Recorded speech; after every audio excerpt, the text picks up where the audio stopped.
So I am still in the book of Matthew, chapter 8, and I am reading about the leper and the fact that Jesus didn't just heal the leper, he touched a man that nobody else wanted to touch. In that day, a person with leprosy was considered unclean.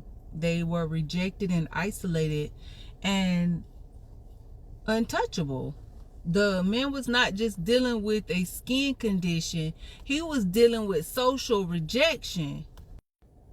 And in addition to social rejection, he also dealt with religious separation and public shame. Can you imagine how it must have felt for him to have people look at him with disgust for most of his life? And then here comes a man named Jesus. And the leper basically falls before him and says, I know you can do it. I just don't know if you want to. Because everybody else look at me with disgust. And that is a place where a lot of people are today. Many people believe that God has the power. They just wonder, does he desire to heal me? Does he desire to bless me? Does he even think about me?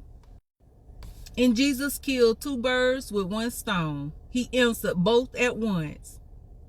And he didn't step back. He didn't flinch. He didn't avoid the man. He didn't heal him from a distance. He touched him.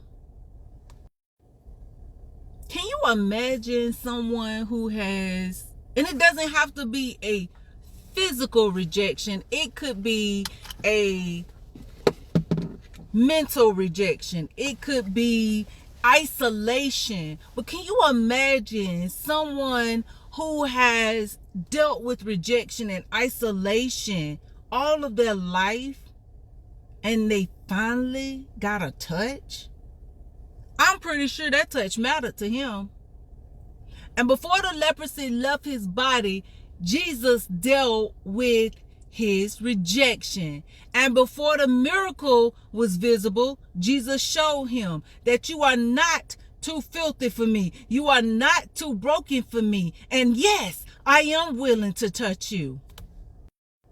Jesus' response to him was, of course I want to heal you. Be healed. And immediately the leprosy was gone. And the reason why that is so powerful is because Jesus was not pressured into healing him. He was not reluctant. He was not annoyed. He was simply willing.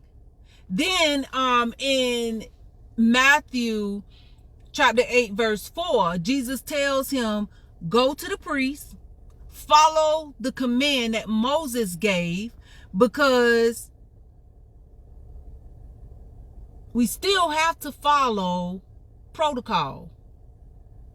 And he wanted the leper's healing to be verified. And in that day, when a leper was healed, they had to go to the priest and be verified.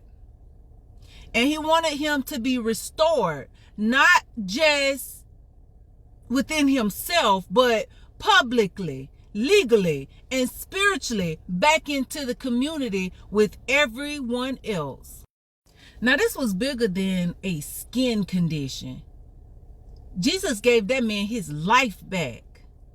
And this passage taught me that faith can still exist with wounded confidence.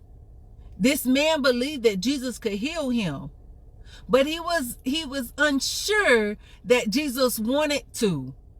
And that was his wounded faith talking. But it was still faith. And I want to encourage you today that whether you're operating in wounded faith or not, wounded faith is faith. The second thing that this passage teaches is that Jesus is willing. Not just able, but he is willing. And that crushes the enemy's lie that God enjoys watching people suffer while dangling help just out of our reach. Another thing that this passage teaches is that Jesus touched what religion and society avoids. He's not intimidated by our mess, our shame, or our brokenness. It doesn't matter how broken you are. It doesn't matter how bad the sin you committed. It doesn't matter how big of a mess you've made of your life.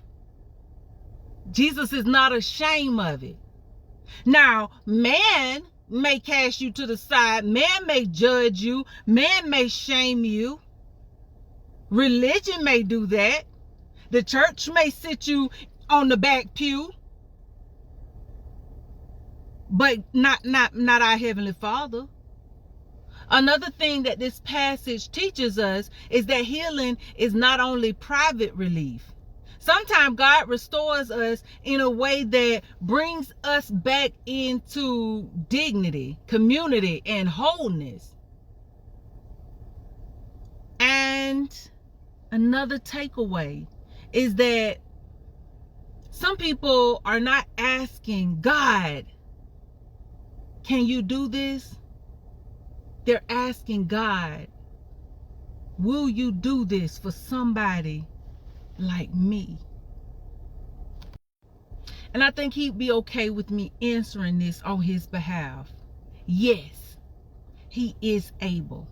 Yes, he is willing. Yes, he will touch what others will back away from. I hope and pray that you will give him the opportunity today. And if nobody has said it to you, I love you. And I pray that you have an amazing evening. Be blessed.